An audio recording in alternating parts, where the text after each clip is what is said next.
Hello everyone, it's been a while. So today I am here with my new favorite car in the market. This is the Suzuki Jimny and I think this is the most honest car you can buy for 15 lakhs.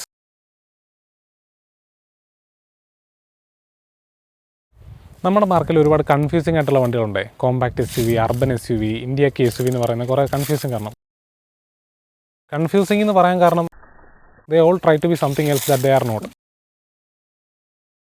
Whereas this car is just simple, a proper 4x4 body on frame SUV, and these things are hard to come by, especially ഇപ്പോഴത്തെ കാലഘട്ടത്തിൽ. And most importantly, small and lightweight. Lightweight എന്നൊക്കെ പറയുന്ന ഒരു feature ആണോ എന്നൊക്കെ നിങ്ങൾക്ക് ചോദിക്കാം. Well, if you do off-roading, you know what I'm talking about. നമ്മുടെ മാർക്കറ്റിൽ ഒരുപാട് കംഫർട്ടിന് പ്രാധാന്യമുള്ള വണ്ടികളുണ്ട്, സേഫ്റ്റിക്ക് പ്രാധാന്യമുള്ള വണ്ടികളുണ്ട്, ഫീച്ചേഴ്സിന് പ്രാധാന്യമുള്ള വണ്ടികളുണ്ട്. Whereas this car is just rudimentary. പക്ഷേ ഈ വണ്ടി എവിടെ എക്സൽ ചെയ്യുന്നതെന്ന് ചോദിച്ചു കഴിഞ്ഞാൽ this car will take you places the other cars won't. This car will give you the experience where no other car can.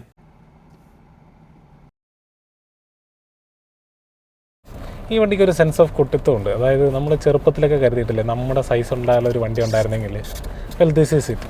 പിന്നെ പറയുമ്പോൾ നമ്മളെല്ലാം പറയുന്നുണ്ട്, നമ്മൾ ചെറുപ്പത്തിലൊക്കെ കളിക്കുമ്പോൾ ഒരുപാട് സ്റ്റിയറിംഗ് ഇട്ട് ഓടിക്കില്ലേ, അതുപോലെ നല്ല ഒടിവുണ്ട് വണ്ടിക്ക്. അതിൻ്റെ കാര്യത്തിൽ ഒരു പ്രശ്നം തന്നെ ആദ്യമായിട്ട് ഓടിക്കുന്നവർക്ക്. And is this the Miata which can go off roading. ഇനിയിപ്പം സംഭവിക്കാൻ പോകുന്നൊന്നുമില്ല, സെയിൽസ് വളരെ കുറവാണ്. സ്വാഭാവികമായിട്ടും ഒരു സമയം കഴിയുമ്പോൾ ജിമ്മിനെ ഡിസ്കണ്ടിന്യൂ ചെയ്യും. അപ്പോൾ കുറച്ച് നാൾ കഴിഞ്ഞിട്ടായിരിക്കും ആൾക്കാർ ഇതിൻ്റെ പൊട്ടൻഷ്യൽ മനസ്സിലാക്കുന്നത്. മനസ്സിലാക്കി ഉപയോഗിക്കുന്നവരെല്ലാം ഞാൻ പറയുന്നില്ല, ബട്ട് എന്തെങ്കിലുമൊക്കെ നഷ്ടപ്പെടുമ്പോഴാണല്ലോ ആൾക്കാർക്കൊരു തിരിച്ചറിവ് ഉണ്ടാവുന്നത്. Thank you.